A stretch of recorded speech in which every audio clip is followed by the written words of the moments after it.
Bienvenue dans cette nouvelle vidéo, nous allons décrypter le rendement des SCPI en 2022. Je t'ai préparé deux tableaux avec d'un côté les SCPI qui investissent majoritairement en France et de l'autre côté les SCPI qui investissent majoritairement à l'étranger. On va découvrir le top 10 de ces deux catégories avec les enseignements à tirer et les éventuels changements par rapport aux années précédentes. Bien sûr, il ne faut pas se fonder uniquement sur le rendement pour choisir tes SCPI, choisir les SCPI sur lesquels tu vas investir. Le positionnement géographique et sectoriel, la qualité du patrimoine détenu et le prix de part par rapport à la valeur de reconstitution sont entre autres des éléments très importants à prendre en compte pour faire ton choix. Ce que je te propose, c'est qu'on commence tout de suite avec le top 10 des SCPI qui investissent à l'étranger. Pour rappel, les SCPI qui investissent à l'étranger sont particulièrement intéressantes pour des particuliers qui ont une tranche marginale d'imposition élevée, supérieure ou égale à 30%. Je t'avais fait une vidéo sur le sujet de la fiscalité, tu peux regarder juste au-dessus si tu es intéressé. Pour faire mon classement, j'ai pris en compte les SCPI qui investissent majoritairement à l'étranger, donc une part au moins supérieure à 50% de leur patrimoine. Au niveau du rendement, j'ai pas pris en compte le rendement net, mais j'ai pris en compte le rendement net de fiscalité étrangère, c'est-à-dire ce que tu perçois concrètement sur ton compte bancaire. Sachant que c'est pas toujours simple d'avoir ces chiffres, notamment pour la société de gestion Quorum qui communique toujours sur le rendement net et non sur le rendement net de fiscalité étrangère. Donc pour Quorum, je me suis basé sur les 4 bulletins trimestriels des SCPI Quorum Orion, Quorum XL et Quorum Origine. On va le voir dans ce classement, il y a une exposition à l'étranger qui n'est pas la même. Ça a évidemment un impact sur le rendement net de fiscalité étrangère. Pour certaines SCPI, on est plus vers les 50% d'exposition à l'étranger. Pour d'autres SCPI, on est plus à 100%. Et après, la fiscalité se ferait au prorata. Encore une fois, tu as une vidéo sur l'onglet fiches au-dessus si tu souhaites avoir davantage de renseignements sur l'aspect fiscal. Je t'affiche à l'écran le top 10 des SCPI qui investissent à l'étranger. Première SCPI de ce top 10, la SCPI Remake Live avec un taux de rendement net de fiscalité étrangère de 6,48%, une stratégie d'un point de vue sectoriel diversifiée, une exposition à l'étranger à 57%, c'est la dernière SCPI lancée sans frais d'entrée, lancée en 2022, mais déjà une capitalisation de plus de 100 millions, alors notamment parce que c'est une SCPI qui est disponible en contrat d'assurance vie et qui a eu une forte collecte via assurance vie. Deuxième SCPI de ce top 10, la SCPI Hirokozen avec un rendement net de fiscalité étrangère de 6,42%, une stratégie d'un point de vue sectoriel également diversifiée, une exposition à l'étranger à 51%, une SCPI lancée en 2020 avec une très bonne diversification sectorielle et géographique. Troisième SCPI de ce top 10, la SCPI Neo avec un rendement net de fiscalité étrangère de 6,01%, donc toujours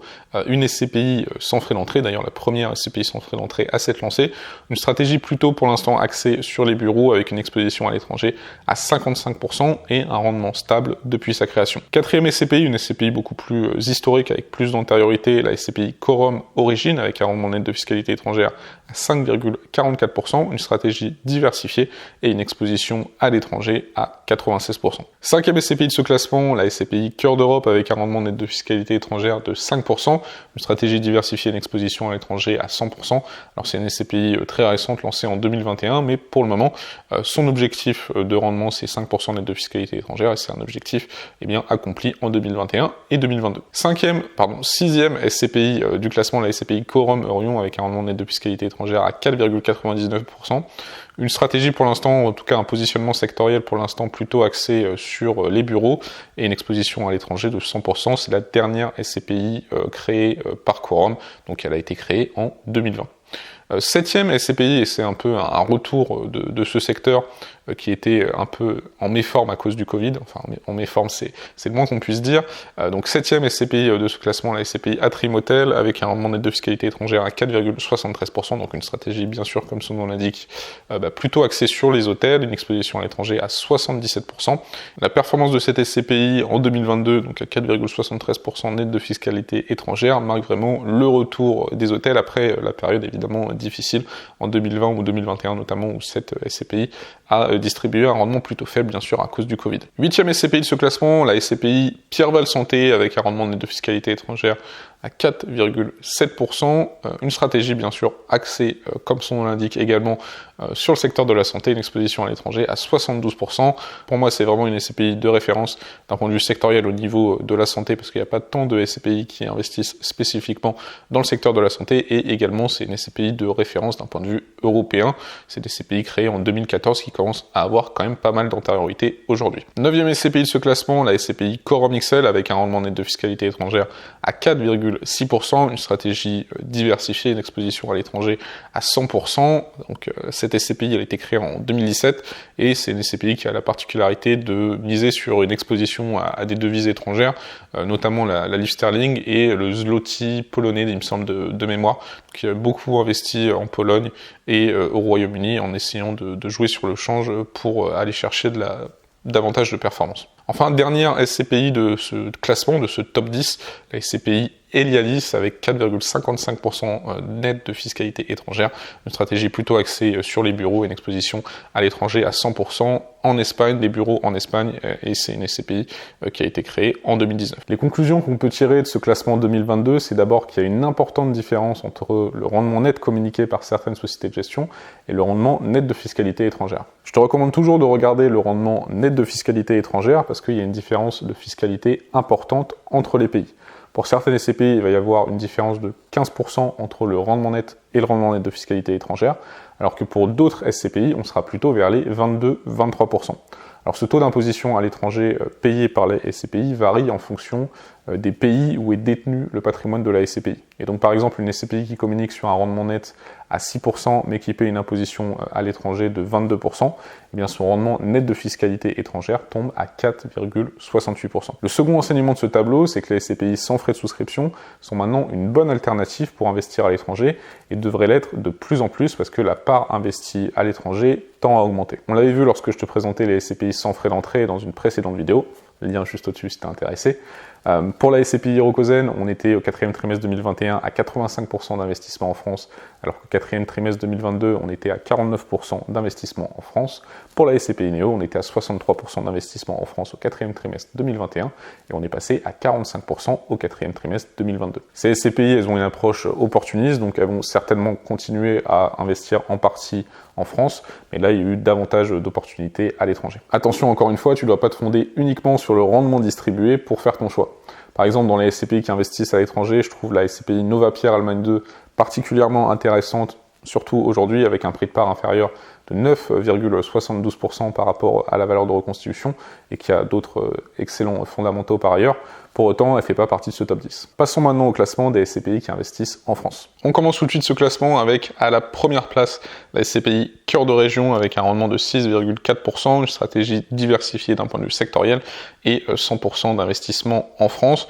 C'est une SCPI gérée par Sogenial qui fait du très bon travail avec ces trois SCPI gérés, donc Cœur de Région, Cœur de Ville et Cœur d'Europe. C'est une SCPI Cœur de Région qui a toujours délivré un très bon rendement depuis sa création en 2018. Deuxième SCPI de ce classement, la SCPI Cap Foncière et Territoire à 5,92%, une stratégie diversifiée et 100% d'investissement en France. Alors c'est une SCPI peut-être un peu moins connue que d'autres, pourtant elle fait vraiment un excellent travail depuis sa création en 2013. Troisième SCPI de ce classement, la SCPI Foncière Remusa à 5,78%, une stratégie axée sur les commerces et 100% d'investissement en France.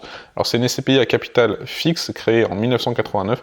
Je te ferai peut-être une vidéo sur les SCPI à capital fixe parce que ce sont des types de SCPI assez particuliers et où par exemple la détermination du prix de part est différente par rapport à des SCPI à capital variable. Quatrième SCPI de ce classement, la SCPI Vendôme Région à 5,71% de rendement, une stratégie diversifiée et 100% d'investissement en France. Alors c'est une SCPI qui commence à avoir un peu d'antériorité, elle a été créée en 2015 et bénéficie d'une très bonne diversification d'un point de vue sectoriel. Cinquième SCPI de ce classement, la SCPI PFO avec un rendement de 5,57%, une stratégie diversifiée d'un point de vue sectoriel et 65% d'investissement en France, donc tout de même 35% d'investissement à l'étranger. C'est une SCPI qui a été créée en 1998, qui est principalement investie dans les bureaux aujourd'hui, mais qui tend de plus en plus à se diversifier d'un point de vue sectoriel. Sixième SCPI de ce classement, la SCPI GMA Essentialis à 5,52%, une stratégie axée autour des commerces alimentaires,